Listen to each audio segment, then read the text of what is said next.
That open from Heath Miller's got some fun music on it there. I like just kind of bopping to it. Yeah. Every time we come to out bop to it. It is. Happy Friday. Happy Friday, everyone. Bill Rentschler alongside Megan Conway in the 1011 Now streaming studio. Another edition of Juicebox Chats. Usually we are hanging out on Thursdays. Today we're hanging out on Friday morning just because we're excited about Friday. Yeah, don't let us throw off your day. It is really Friday. It's not Friday. Thursday, I it promise. Is not Thursday. TGIF. But yeah, so we decided to do it today. Yeah. A little different. And so another fun topic today, another Halloween kind of themed topic. We've kind of been talking about Halloween things the last couple of weeks. We're super excited to have back on for today's segment Sarah Burwell, registered dietitian with CHI Health, because how do you feel about like Halloween time? I mean, it's kind of got to be a little bit of a double-edged sword for you, right, as a registered dietitian? No, I fully enjoy the Halloween holiday. This is our first year living in a house, so I'm super excited to potentially get some trick-or-treaters this year. I hope so. Yeah.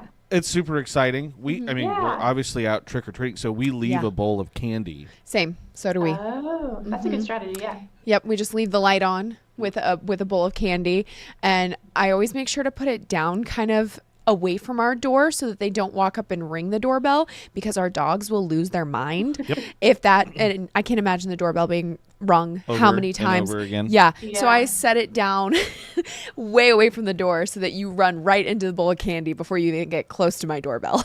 Whenever do you ever get any like large thieves with that? I would imagine that's a little risky. Yeah. It's kind of on the honor system. It is a little bit. It is.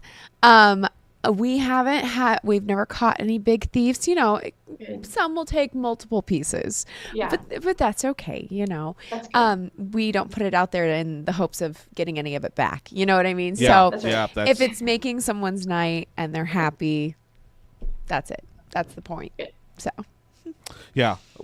We're not putting the full-size candy bars out there. That would be too much of a temptation. Yes. Agreed. Yeah. So Get hit first. just the mini ones. But Sarah, again, thanks so much for taking time this morning to come hang out with us. We really appreciate it. As Megan and I, as parents, you know, it's Halloween time, super fun, dressing up, costumes, but then we end up with this huge pile of candy. Huge. Which we've talked in the past, just a couple weeks ago, about developing healthy eating habits and things like that for our kids. You talked about, like letting us have the kids help pick out stuff in the grocery stores. Do we just kind of throw it all out the window a little bit during Halloween time? What's a realistic way for parents to kind of handle all the candy that comes home? Yeah, so I feel in preparing for this interview, I feel like the parents' two biggest fears for Halloween is limiting the volume of candy that's coming home and avoiding meltdowns. So those are the two most important things probably. To achieve those things, I would recommend prior to the holiday, set some expectations with your kids. So to manage kind of the volume that's coming in, maybe set an actual route for your kids. And if your kids are a little bit older, this can be part of the fun and building anticipation for the holidays. They get to kind of pick out the route that they're going to go. Yeah. I know there's also some newer things like trunk or treats where it puts a nice start and end point to the night. It's really great in limiting kind of the volume that's coming home. But yeah, so once you get home with all of the candy, there's the great parenting question of what do we do with all of this? So what I recommend is once you get home, have your kids, dump out all of the candy and let them sort through it. That's part of the fun, right? Is looking at all of the treasure that they got. And this might be surprising, but let them start eating it. I would encourage you to let them start eating it. We'll get into that later. But they can make a pile maybe of sorting what they do, what they don't like. They can trade with siblings or cousins or friends if they're over. This is also a great time for you to take the parent tax as you're, searching for allergens. And you heard it. You heard it, Bill. She gave me permission Yep. for the dad tax. Required. It's required. It actually is. I'm marking that. Yep. And so then once they've decided what they want to keep and what they're not really interested in, you guys can decide then how you're going to store it as a family. If you want to have a communal jar, we can kind of get into the nitty gritties of that later if we have time. But lastly, I would say in spirit of avoiding meltdowns is to kind of try and stick to your routine. So Yeah. if bedtime is normally at 8 p.m., have a talk with your kids. So they're expecting like we're still going to be sticking to our routine tonight. You guys can enjoy your candy up until bedtime. Then we're going to brush teeth and head to bed at a normal time. Although I think Halloween is on a Friday this year, so maybe there is a Yeah. little later bedtime. Yeah, But, yeah. it is on a Friday. Yeah. You mentioned brushing teeth because the two people I think about around Halloween are dietitians and dentists. And brushing the teeth, so important after you And dive into that you candy. probably hit a dentist's house if they're handing out like Apples. or Yeah. toothbrushes or anything like that. So yeah, as registered dietitian, are you just going to hand out regular candy, or have you like? Yeah. Yeah, totally. Nice. You know what? Fun fact, I grew up in a house. My mom is a dietitian and my dad is a dentist. So Oh we didn't my gosh. hand out anything for Halloween, but if we did, it was probably been like the most boring house ever. Oh my gosh. That's amazing that double whammy, Halloween. you got Yeah. both. Oh wow. So it was definitely not the full size candy bars. No, not a for a while. No. That is amazing. Oh my gosh. So yeah, you talk about kind of having the kids sort their candy there about maybe what they Yeah. like or what they don't like. And I know this depends on age with the kids, but it's okay to give them kind of that freedom to self-regulate and have parents maybe back off a little bit and kind of let the child make a few decisions to start off with, maybe help them feel, I guess, more in control of the situation and what they're eating, and then kind of help them a little later on after that. Yeah, so let's start off with get the age question out of the way. So if the kid's like under 1 year old, they probably don't need to be participating in the holiday. They might even still be breastfeeding. So they're kind of excluded from this question. If a kid's under 2, that's kind of like a gray zone of maybe they get a few pieces of candy, but they're not really old enough yet to like even know what hunger and satiety cues feel like. If your kid's older than 2, then it's a question of, how do we let them self-regulate or not? So probably surprising, but I am on team no candy police. And here's why. So as a dietitian, I work with a lot of adult patients. I don't work with a ton of pediatrics. And with the adult population, they're all working to improve their health, and nutrition comes into play for a lot of health improvements. One of the biggest barriers that me and my patients encounter is their relationship with food. And typically they'll tell me that this started like when they were very young, and how the food was modeled and encouraged or discouraged early on in their life. And so seeing that day in and day out, two of the most important things I see as a dietitian for our kids is to, number one, expose them to a wide variety of foods. Obviously, right? Conversation for another time, but fruits, vegetables, we want them to eat it all. Yeah. The second most important thing to me is to raise children who are mindful eaters. Have you guys ever heard of the term mindful eating, mindful eaters? I feel like it's kind of getting more common, but I don't think so. I think you might have mentioned it in our last segment. Maybe I did. Maybe. Okay. Yeah. So refresher for those who maybe weren't there the first time or don't remember, mindful eating kind of boils down to when you're physically hungry, you start eating when you're physically hungry, so you're not eating out of like emotions or stress. When you're satisfied, your satiety cues, and you stop eating when you're satisfied. So we're not eating to the point where, we're sick or uncomfortable after meal times. Okay. That's kind of the basis of, I guess, good nutrition. And a lot of the stuff that I'm working on with my patients, what it boils down to. So we've seen that when we give kids food restrictions, they're more likely to eat beyond their satiety cues. So think about when kids don't have access to candy, what do they do when they get candy? They like gorge themselves. They don't even know how to kind of restrict it. It has a lot of power over them. So I know what you're probably thinking, like, if I let my kid just have as much candy as they want, they're going to get sick and it's just going to be a mess. And I would say, it might feel like a mess, but that's a great learning moment for your kids. Obviously, this would be best if we can be working on this long before Halloween starts, from the moment they're starting on solids, but it's not a bad time to start. So if your kid does, overindulge in the holiday and they get a little sick or a tummy ache, it's a great moment to, in a gentle parenting tone, kind of talk about what happened and use to learn from our mistakes. So not in like an I told you so manner or like, you should never do that again, no more candy for you. Get them to understand why it happened and maybe what needs to happen in the future to avoid that. You can also, if your kids are maybe a little bit younger or new to this idea, you can model some or kind of like use some verbiage to encourage them to start, following mindful eating habits. So, give them a statement like, if you really slow down at your meal times and when you're eating candy, you can really enjoy it more, like savor the flavor, maybe even ask them some questions about what they're tasting or what texture they're getting from the things that they're eating, just to get them to be a little bit more mindful while they're eating. If your kid's even super young, might need some help with this. So you can ask them, how is your tummy feeling while you're eating your candy? Are you getting full? Are we ready to stop yet? And then another great idea, do you guys usually get in on the candy enjoyment when the kids are indulging? Oh yeah. Okay, so this is a great time. Like, kids learn from seeing us do things, right? So if we can model for them healthy relationships with food, number one, you're enjoying the candy too, so it's okay. Candy is just kind of this like normal thing. It doesn't have any power. It's just something that we enjoy. And maybe you even use some like verbiage to exemplify that mindful eating. So maybe you say out loud, wow, this tastes really good. I really love Almond Joys. And, but I think I'm getting full now and I really want to enjoy my candy. So I think I'm going to pack mine up and I'm going to save it and I'm going to enjoy it maybe tomorrow. That helps your kid kind of hear and learn from you what that mindful eating looks like. I like that you said, I'll enjoy it tomorrow, because then the child knows too that it's not like I have to eat as much candy as I can tonight because it's going to be gone tomorrow or like thrown out or done. I can enjoy it tomorrow as well. It's not just a one day kind of thing. Yeah. It's part of like normalizing using or like neutral tone or like thinking of candy as a neutral thing. It's not something that's like, oh my gosh, when I see it, I have to have all of it. It's just like, it's part of, it's another food.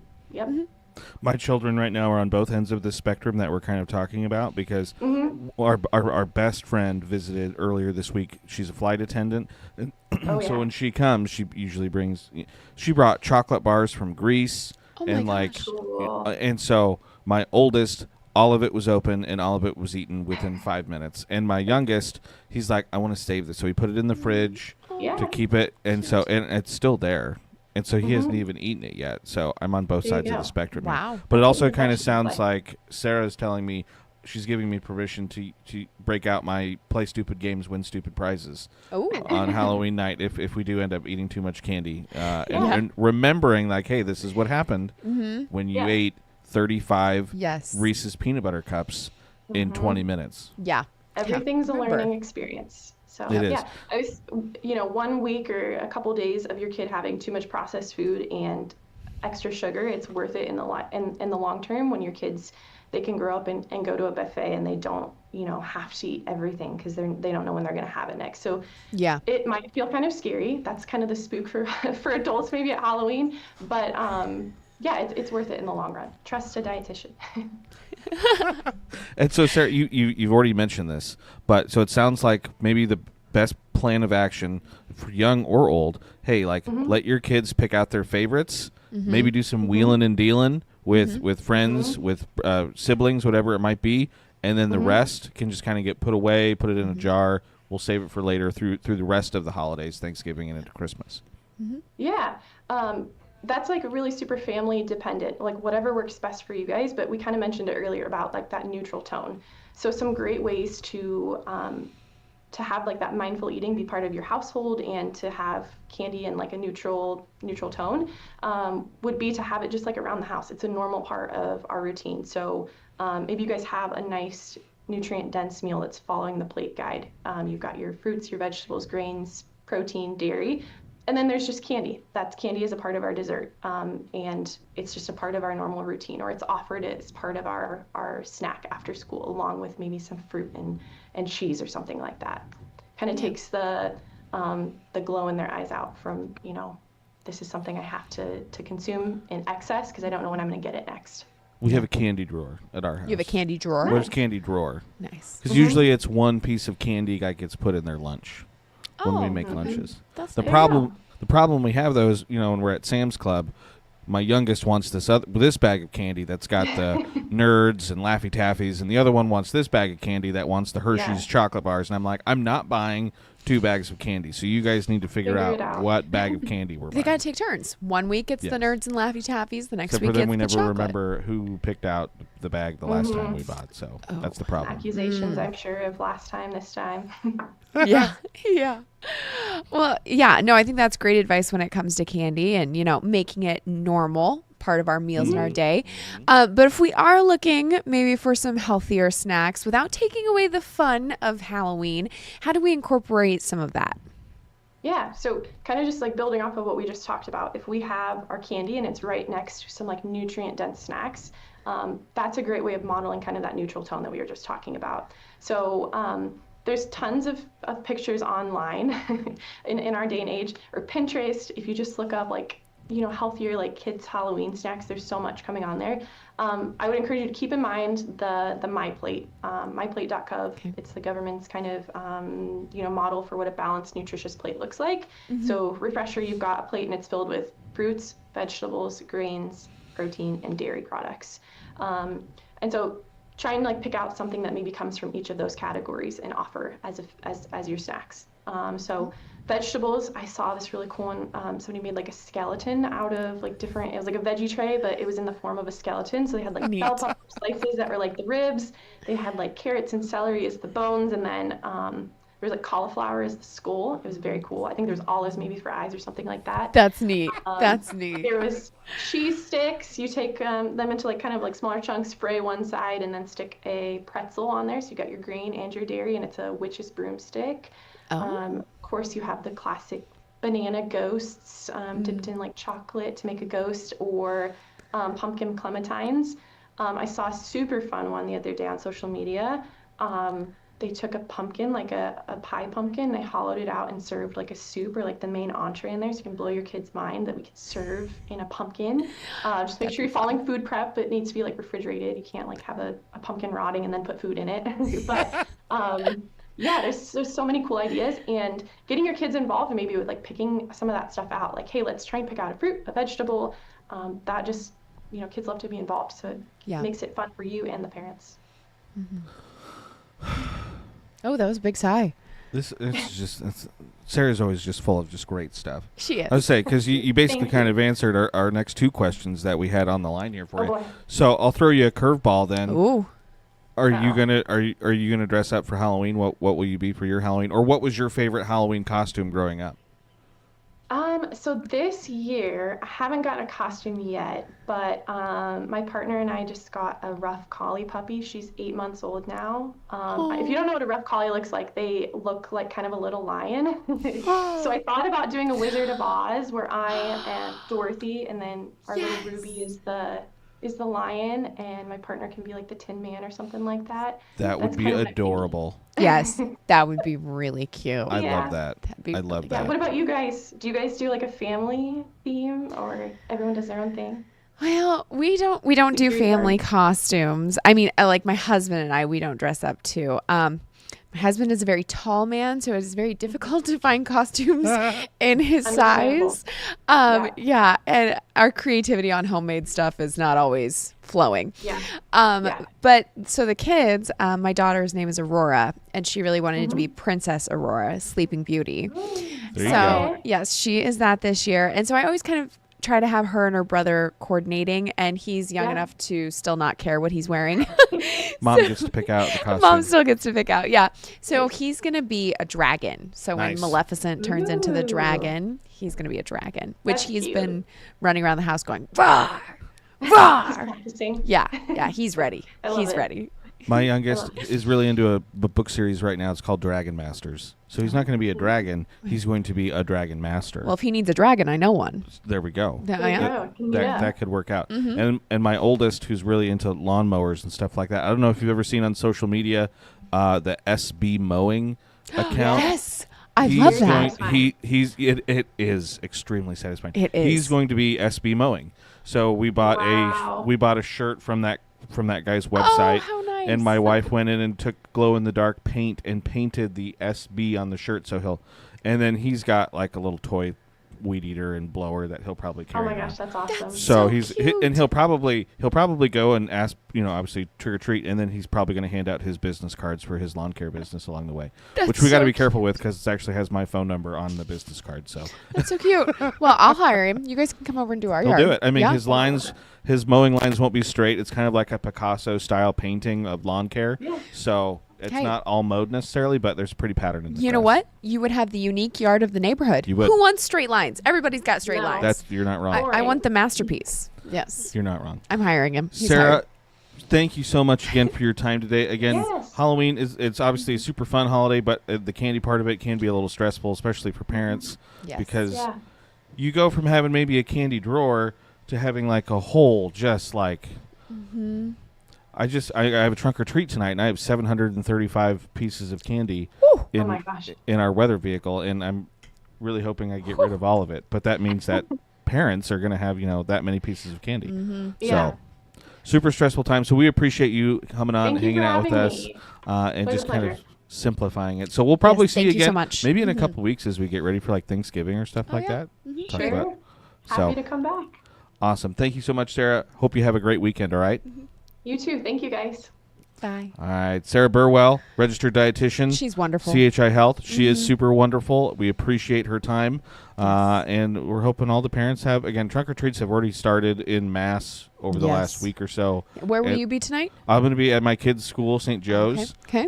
So again, a little bit of nepotism there, taking the weather vehicle to my children's trunk or treat. I felt bad, had to say no to a couple other ones because all the Catholic schools do their trunk or treats Oh, on basically the same night? on the same night. So I had a couple other schools reach out and wanted to know if we could come, but couldn't make it because I'm like, sorry, going to be at my kids' trunk or treat. So Carmelo and I will be there, and new 1011 meteorologist Jessica Blum, I think, is going to be there as well. Yeah. So we're excited. Come out and meet her. Yeah, a lot of events going on this weekend for Mm-hmm. Halloween. If you need to find some other trunk or treats or events, Star City Buzz has all those on our website do. as well. And then we're hoping to be back next Thursday. We'll be back to our regular scheduled programming There for we go. Juice Box Chats. There we go. So appreciate everyone for tuning in and watching today. As always, hope everyone has a nice weekend. Hope everyone has a good Halloween, which is not until next week, but hope everyone has a nice Halloween. 1011 News is everywhere. Download our smart TV apps